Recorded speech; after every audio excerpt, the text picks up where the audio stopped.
हरे कृष्णा, राधे राधे। स्वागत है आप सभी का गोविंद भजो चैनल पर। आज के इस वीडियो में हम सुनेंगे सोमवार व्रत की कथा। सोमवार व्रत रखने से भगवान शिव सहित पूरे शिव परिवार का आशीर्वाद प्राप्त होता है। इस व्रत को कुंवारी कन्याएं मनचाहे वर प्राप्ति के लिए और सुहागिन महिलाएं अखंड सौभाग्यवती होने के लिए रखती हैं। सोमवार व्रत में भगवान शिव की पूजा के साथ ही व्रत कथा पढ़ना या सुनना बहुत जरूरी माना गया है। तो चलिए कथा शुरू करते हैं। पौराणिक कथा के अनुसार प्राचीन समय की बात है। एक गांव में एक साहूकार रहा करता था। साहूकार धनी था, उसके पास अथाह धन दौलत थी, लेकिन उसकी कोई संतान न थी। साहूकार भगवान शिव को प्रसन्न करने के लिए सोमवार का व्रत रखा करता था। व्रत के दौरान वह विधि पूर्वक भगवान शिव और देवी पार्वती की पूजा सुबह और शाम को प्रदोष काल के समय करता था। शिवलिंग पर दीपक भी जलाता था। साहूकार की भक्ति और पूजा अर्चना को देखकर एक दिन माता पार्वती ने भगवान शिव से कहा, हे प्रभु, यह साहूकार तो आपका परम भक्त है। हर सोमवार को विधि विधान से आपकी पूजा करता है। मुझे लगता है कि आपको इसकी मनोकामना अवश्य पूर्ण करनी चाहिए। तब भगवान शिव ने देवी पार्वती की बात सुनकर कहा, हे गौरी, यह संसार एक कर्म क्षेत्र है। जैसे एक किसान अपने खेत में बीज बोता है तो कुछ समय बाद उसे पेड़ मिलता है, ठीक उसी तरह इस संसार में आदमी जैसा भी कर्म करता है उसे फल भी वैसा ही मिलता है। लेकिन माता पार्वती ने भोले भंडारी से दोबारा आग्रह किया और कहा, हे नाथ, फिर भी आप इसकी मनोकामना पूर्ण कर दीजिए, क्योंकि ये आपका परम भक्त है। अगर आप भी अपने भक्तों की इच्छा पूर्ण नहीं करेंगे तो फिर भला भक्त आपकी पूजा आराधना क्यों करेंगे। माता पार्वती के इतना आग्रह करने पर भगवान शिव ने कहा, देवी, यह धनवान साहूकार है और इसका कोई भी पुत्र नहीं है, इसलिए यह सदैव चिंतित रहता है। हालांकि इसके भाग्य में कोई संतान का योग नहीं है, परंतु आपके आग्रह पर मैं इसे पुत्र प्राप्ति का वरदान देता हूँ। लेकिन इसका पुत्र केवल 12 साल तक ही जीवित रहेगा। मैं इससे ज्यादा कुछ नहीं कर सकता। फिर एक रात भगवान शिव ने साहूकार को स्वप्न में दर्शन दिए और कहा कि उसे जल्द ही पुत्र की प्राप्ति होगी, लेकिन उसका पुत्र दीर्घायु नहीं होगा, बल्कि केवल 12 वर्ष तक ही जीवित रह पाएगा। यह बात सुनकर साहूकार ना तो प्रसन्न हुआ और ना ही ज्यादा दुखी हुआ। स्वप्न में सब कुछ जानने के बाद भी साहूकार ने पूजा अर्चना जारी रखी और कुछ दिनों बाद साहूकार की पत्नी गर्भवती हो गई।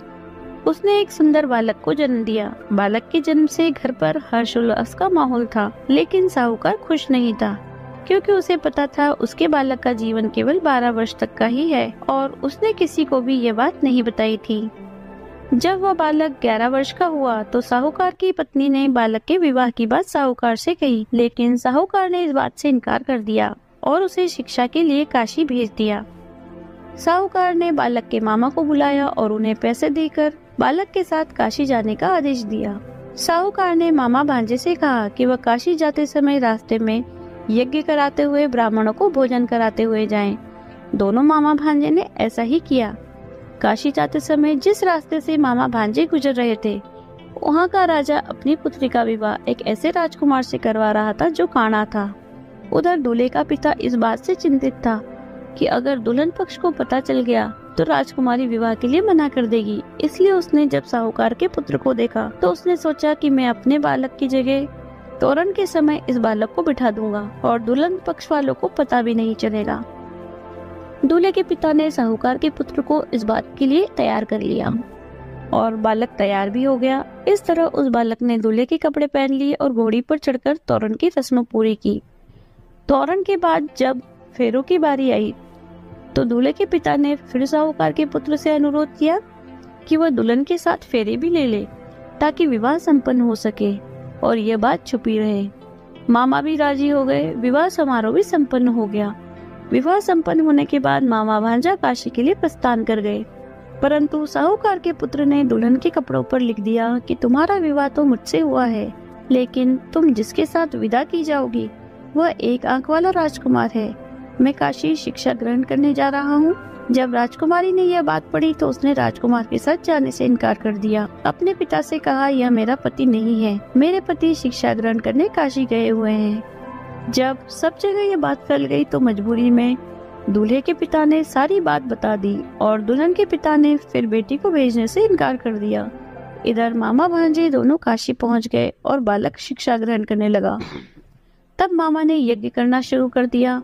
जब साहूकार का पुत्र 12 वर्ष का हुआ तब उसने एक दिन अपने मामा से कहा कि उसकी तबीयत ठीक नहीं है और वह सोने जा रहा है। साहूकार का पुत्र अंदर सोने के लिए कमरे में गया तो उसकी मृत्यु हो गई। थोड़ी देर बाद जब मामा अंदर पहुंचे तो उन्होंने बालक को मृत अवस्था में देखा और बहुत दुखी हुए, परंतु वे रो नहीं सकते थे वरना उनका यज्ञ अधूरा रह जाता। इसलिए मामा वापस आकर यज्ञ करने लगे। यज्ञ पूरा करने के बाद, ब्राह्मणों को भोजन करवाने के बाद मामा अपने मृत भांजे को देखकर विलाप करने लगे। ठीक उसी समय उसी मार्ग से भगवान शिव और देवी पार्वती जा रहे थे। माता पार्वती ने किसी के रोने की आवाज सुनी तो भगवान शिव से कहने लगी, हे प्रभु, कोई मनुष्य रो रहा है, चलिए उसके दुख को दूर करते हैं। तब भगवान शिव और देवी पार्वती मामा के पास गए और उन्होंने जब मृत बालक को देखा तो हैरान हो गए, क्योंकि वह तो भगवान शिव के आशीर्वाद से जन्मा साहूकार का पुत्र था। माता पार्वती ने कहा, हे नाथ, यह तो साहूकार का पुत्र है जिसे आपने केवल 12 वर्ष तक ही जीवन जीने का वरदान दिया था, इसलिए आज 12 वर्ष की आयु पूरी होने पर वह मृत्युलोक को चला गया। देवी पार्वती ने मृत बालक को देखा तो उन्हें दया आ गई और भगवान शिव से हाथ जोड़कर विनती करने लगी, हे प्रभु, बस आप एक बार इस बालक को जीवन दान दे दीजिए, वरना इसके माता पिता जीते जी मर जाएंगे। माता पार्वती के कई बार आग्रह करने पर भगवान शिव ने उनकी बात मान ली और उस बालक को जीवन दान दे दिया। साहूकार का पुत्र जीवित हो गया। मामा भांजे अपने घर की ओर प्रस्थान कर गए।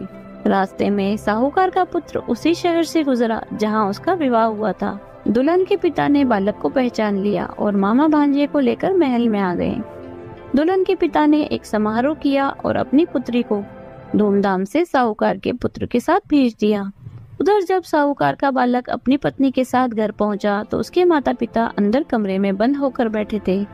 वे सोच रहे थे कि अगर उनका पुत्र सही सलामत वापस नहीं लौटा तो वे भूख प्यास से अपनी जान दे देंगे। तभी बालक के मामा ने कमरे के बाहर आकर उन्हें बताया कि उनका पुत्र जीवित है और विवाह करके वापस आया है।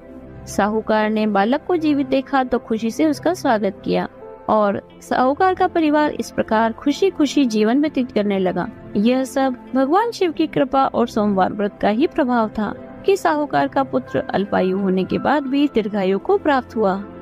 इस प्रकार जो भी भक्त सच्चे मन से भगवान शिव की पूजा करके आज के दिन इस कथा को पढ़ते अथवा सुनते हैं, भगवान शिव उनके सभी दुख दूर करते हैं। इस कहानी को पढ़ने वाले, सुनने वाले, हुंकारा भरने वाले सभी की मनोकामना पूर्ण करते हैं।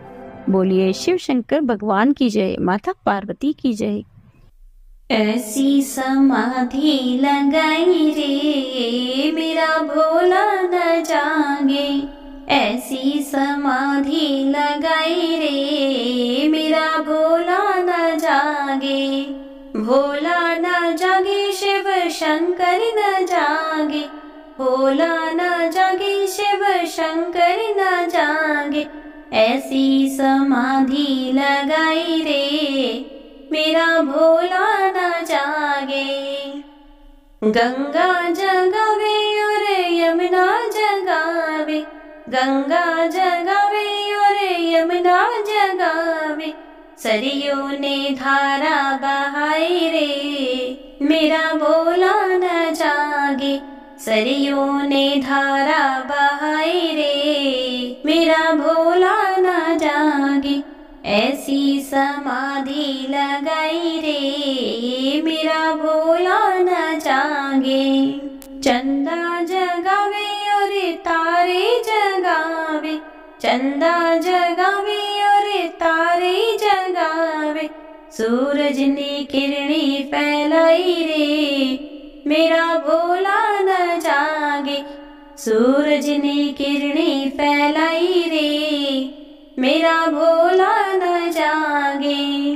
भोला न जागे शिव शंकर न जागे, भोला न जागे शिव शंकर न जागे, ऐसी समाधि लगाई रे मेरा भोला न जागे।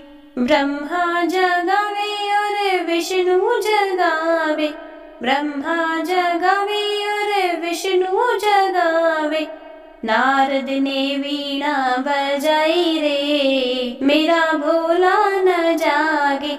नारद ने वीणा बजाई रे, मेरा भोला न जागे।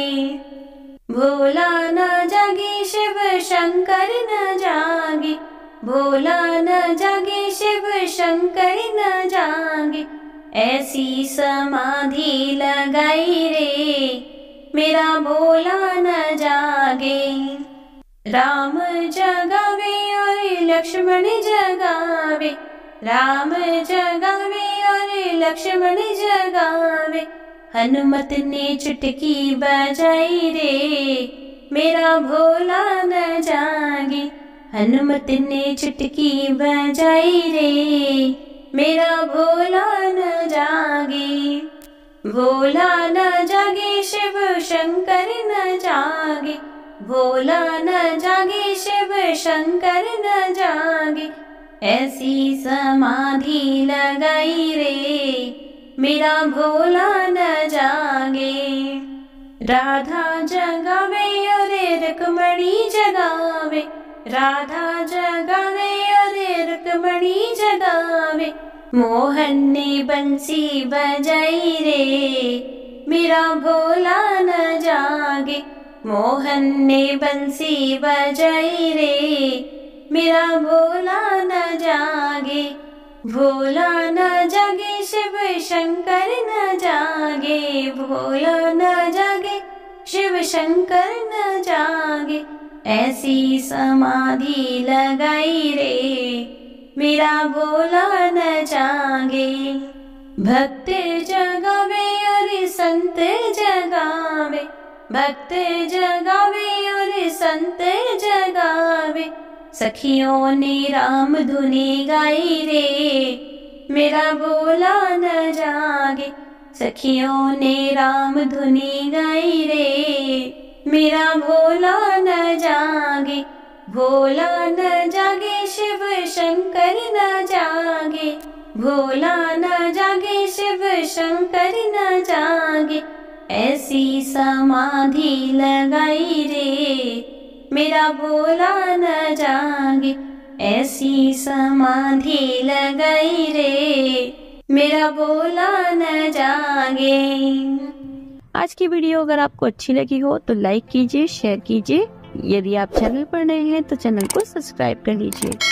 बेल आइकन को प्रेस कर दीजिए जिससे नई वीडियोस की नोटिफिकेशन आपको तुरंत मिल जाए। मिलते हैं ऐसे ही अगले वीडियो में। हरे कृष्णा, राधे राधे।